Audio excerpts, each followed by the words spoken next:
All right, today I want to talk a little bit about getting stuck in quasi recovery. I would say that the majority of my clients are in a state of somewhat functioning with their eating disorder. I guess that's kind of how I look at quasi.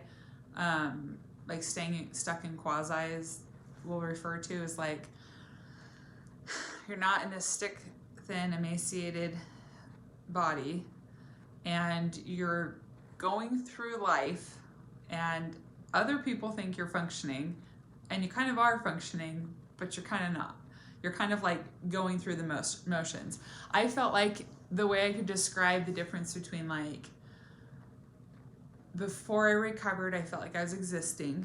And then after recovery, I actually feel like I'm living. So let me explain. Like existing, I would just kind of get up, go through the motions. Every day kind of felt like Groundhog Day. Every day I had to do all these things and check off my list to feel okay about just myself and to like kind of keep myself in this distracted bubble that was the eating disorder to kind of numb me from like anything else in life that was going on. And it just was like nothing excited me. Like we could be going on a big extravagant vacation and I was just worried about like the fact that it was going to break up my gym routine and I wasn't sure what the food was going to be like. And that's existing. That's not living. That's really, really crappy way to live.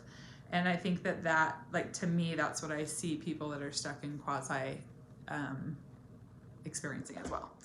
So I would say the majority of my clients that I work with are in that state of quasi recovery. They come to me and they may not look alarmingly unwell, and other people assume they're doing really well because maybe compared to a past time when they weren't doing, or when they were doing awfully, like horribly, comparing to where they are now, people just assume they're doing great, but really they're still suffering so much mentally, if not as much, maybe even more than when they were really, really sick, because it's just such a exhausting, never-ending prison that you're living in, and you can start to feel a little bit hopeless. So I think one of the things that keeps people stuck in it, though, is the fear of asking for help because they don't feel like people will take them seriously, or because it's, quote unquote embarrassing. Like I should be better. I look normal. I should be better mentally. And maybe if I just hang on here long enough, things will change mentally. And years and years and years go by and nothing changes mentally. If anything, you just have new rituals and rules and, different ways of expressing that eating disorder.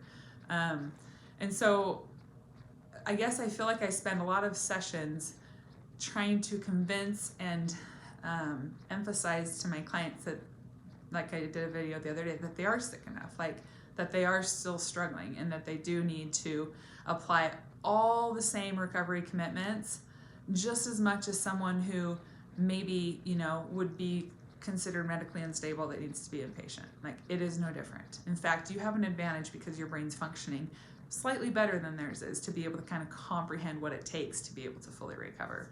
So don't get stuck in that mindset of, well, I look fine, so I must be fine, right? People treat me like I'm fine, so I must be fine, right? I mean, compared to what it was in the past, I'm fine because this is better. And like, if you're having to like convince yourself or could talk yourself into the fact that you think you're fine, you're probably not fine, right? And so my biggest piece of advice in getting out of quasi, like the very first step, is asking for help.